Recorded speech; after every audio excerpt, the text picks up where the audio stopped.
ചെയ്യുവാനും അവരവരുടെ വസ്ത്രശൈലിയെ സ്വീകരിക്കുമ്പോ അത് രാജ്യവിരോധമായോ അല്ലെങ്കിൽ വിദ്യാലയത്തിൽ പറ്റാത്തതായോ എഴുതി തള്ളുമ്പോ കള്ളുകുടിക്കുന്ന കുട്ടികൾ പഠിച്ചുകൊണ്ടിരിക്കുന്ന കലാലയങ്ങളുള്ള നാടാണിത്. വേശ്യാലയത്തിന് സമാനമായി വൃത്തിഹീനതകൾ നടന്നുകൊണ്ടിരിക്കുന്ന കലാലയ പശ്ചാത്തലമുള്ള രാജ്യമാണിത്. കേരളത്തിൽ ഏറ്റവും കൂടുതൽ ഗർഭനിരോധന ഉറകൾ വിറ്റഴിക്കപ്പെടുന്നത് അല്ലെങ്കിൽ ഉൽപ്പന്നങ്ങൾ വിറ്റഴിക്കപ്പെടുന്നത് തിരുവനന്തപുരം ജില്ലയിലെ ഒരു ആർട്സ് കോളേജിലാണെന്ന് സർവേ വന്ന കേരളത്തിലാണ് നാം ജീവിച്ചുകൊണ്ടിരിക്കുന്നത്. കൗമാരകാല ഭ്രൂണഹത്യകൾ പെരുകിക്കൊണ്ടിരിക്കുന്ന ഹയർ സെക്കൻഡറി വിദ്യാഭ്യാസ പശ്ചാത്തലമുള്ള രാജ്യത്താണ് ഞാൻ സംസാരിച്ചുകൊണ്ടിരിക്കുന്നത്. പക്ഷേ നമ്മുടെ കുട്ടികൾ വൃത്തിഹീനതകളിലേക്ക് പോയാലും ബ്ലൂ ഫിലിമുകളിലേക്ക് പോയാലും ഒരുപാട് അനാശാസ്യ പ്രവണതയിലേക്ക് പോയാലും യാതൊരു തലവേദനയുമില്ലാത്ത ഇവിടുത്തെ എഴുത്തുകാരും അല്ലെങ്കിൽ പുസ്തക മാധ്യമങ്ങളുമെല്ലാം ഒരു മുസ്ലിം പെൺകുട്ടി മക്കനെയും വിട്ടുകൊണ്ട് ആലപ്പുഴയില് വിദ്യാലയത്തിലേക്കോ തിരുവനന്തപുരത്തെ സ്കൂളിലേക്കോ പോയാൽ അത് രാജ്യവിരോധമായോ ആഗോള ഭീകരതയുടെ ഭാഗമായോ അവതരിപ്പിക്കപ്പെടുന്നതിന്റെ മനഃശാസ്ത്രവും സാമൂഹ്യശാസ്ത്രവുമാണ് നാം പഠിക്കേണ്ടത്. ഇത് പറയുമ്പോ ഞാൻ ഒരു മുസ്ലിമായതുകൊണ്ട് മുസ്ലിങ്ങളുടെ വേഷത്തിന് വേണ്ടി അവകാശപ്പെടുന്നു എന്ന് നിങ്ങൾ ഒരുപക്ഷെ ചിന്തിച്ചേക്കാം. ഒരു ഭാഗത്ത് യാഥാർത്ഥ്യത്തെ ഞാൻ മറക്കുന്നില്ല.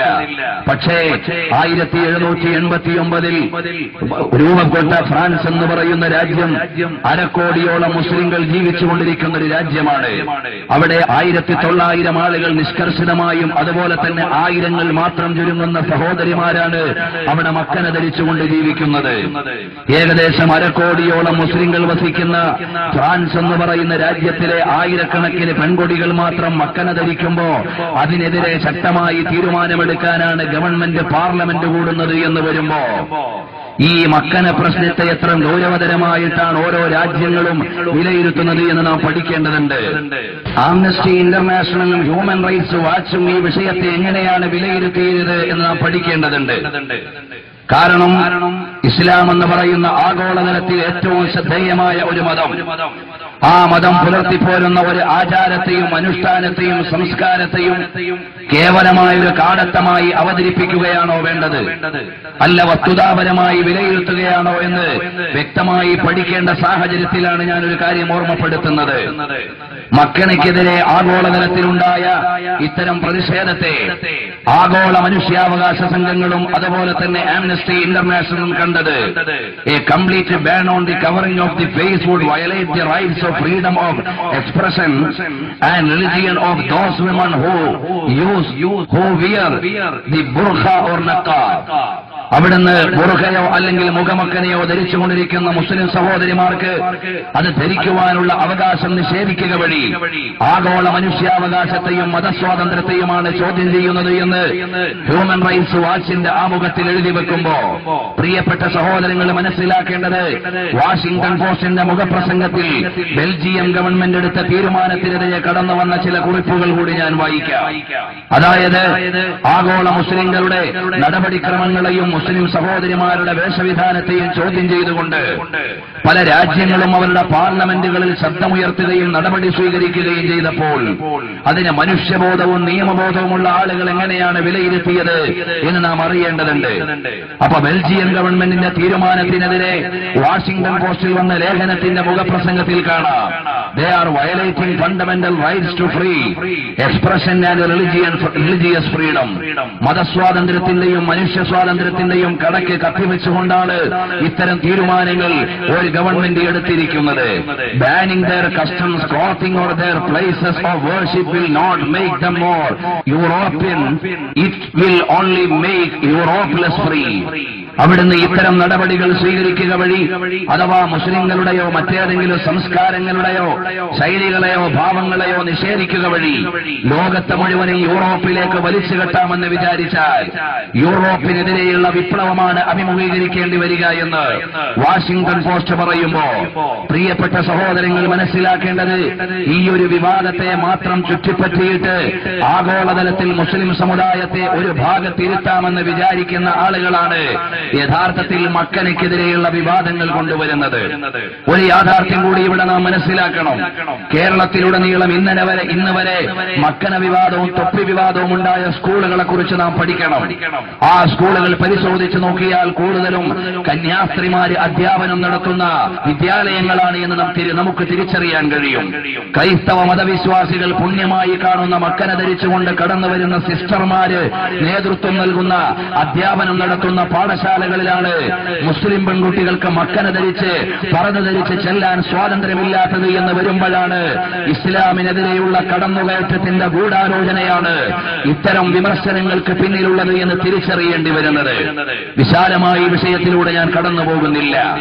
കാരണം ഇന്ന് യൂറോപ്പ് അനുഭവിച്ചുകൊണ്ടിരിക്കുന്ന ഏറ്റവും വലിയ പ്രശ്നം ഭീകരവാദമോ തീവ്രവാദമോ ഉഗ്രവാദമോ അല്ല, മറിച്ച് പരിശുദ്ധമായ ഇസ്ലാമിന്റെ അസൂയാവഹമായ മുന്നേറ്റമാണ് യഥാർത്ഥത്തിൽ ആഗോളതലത്തിൽ പാശ്ചാത്യ രാജ്യങ്ങളെയും പടിഞ്ഞാറൻ ശക്തികളെയും ഉറക്കം കെടുത്തിക്കൊണ്ടിരിക്കുന്നത്.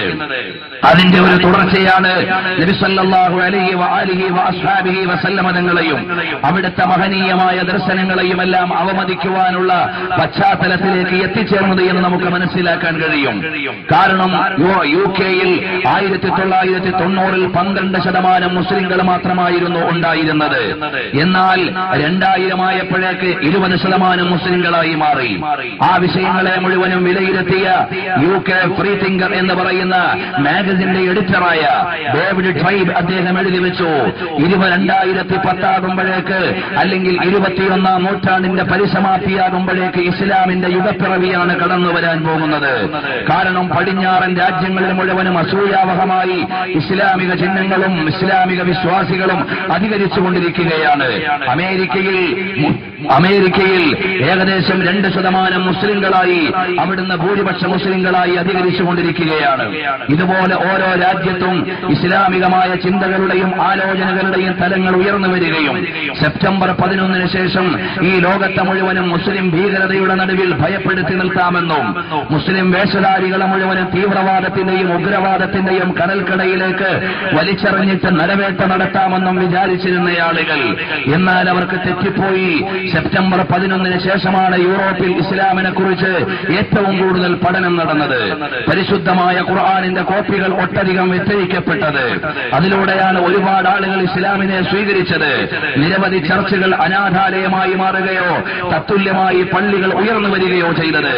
ഇങ്ങനെ വിലയിരുത്തുമ്പോ ഇസ്ലാമോഫോബിയയുടെ പേരിൽ പരിശുദ്ധമായ ഇസ്ലാമിക ദർശനത്തിന്റെ മുമ്പിൽ വിരണ്ടു നിൽക്കുന്ന പടിഞ്ഞാറൻ ശക്തികളുടെ ദുഷ്ചെയ്തികളാണ് ആഗോളതലത്തിൽ ഇസ്ലാമിനെതിരെ പടവാളായി ഉയർന്നു വന്നുകൊണ്ടിരിക്കുന്നത്.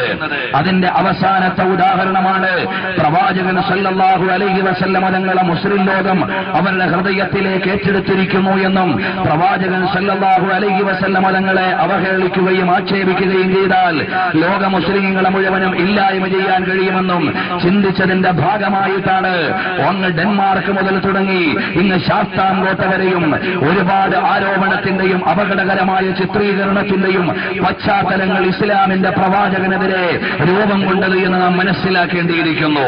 കാരണം എന്താണെന്നറിയുമോ? പ്രവാചകൻ സല്ലല്ലാഹു അലൈഹി വസല്ലമ തങ്ങളെ കുറിച്ച് പറയുമ്പോ അവിടുന്ന് കേവലമായ ഒരു പ്രാദേശികത്വത്തിന്റെയോ വർണ്ണവൈജാത്യത്തിന്റെയോ വർഗവ്യതിയാനത്തിന്റെയോ നിറവ്യത്യാസത്തിന്റെയോ ജിയോഗ്രഫിക്കൽ അല്ലെങ്കിൽ സോഷ്യൽ ഡിസ്ക്രിമിനേഷന്റെയോ പശ്ചാത്തലത്തിലല്ല നബി സല്ലല്ലാഹു അലൈഹി വസല്ലമ തങ്ങൾ വായിക്കപ്പെടുന്നത്. Mercy of the humanity or mercy of the world എന്ന് യൂണിവേഴ്സ് എന്ന് വിളിച്ചു പറയപ്പെടുന്ന നബി സല്ലല്ലാഹു അലൈഹി വസല്ലമ തങ്ങളെ മാനവികതയുടെയും ലോകത്തിന്റെയും കാരുണ്യത്തിന്റെ മഹനീയ ഉദാഹരണമായി അവതരിപ്പിക്കപ്പെടുമ്പോ വേദപുസ്തകത്തിന്റെയും സമാധാന സന്ദേശത്തിന്റെയും കോടിക്കണക്കിന് കോപ്പികൾ കേരളത്തിന്റെ കുഗ്രാമങ്ങളിലടക്കം വിറ്റഴിച്ചിട്ടും വിശുദ്ധ വിശ്വാസികളായി ഒരുപാട് ആളുകളെ കിട്ടിയിട്ടില്ല എന്ന ദുഃഖത്തിൽ നിന്നാണ് പ്രവാചകൻ സല്ലല്ലാഹു അലൈഹി വആലിഹി വഅസ്ഹാബിഹി വസല്ലമ തങ്ങൾക്കെതിരെ അല്ലെങ്കിൽ പരിശുദ്ധരായ ഇസ്ലാമിന്റെ പ്രവാചകനെതിരെ ഇത്തരം ആരോപണങ്ങളുമായി കടന്നു വരുന്നത്. ഞാനെന്ന്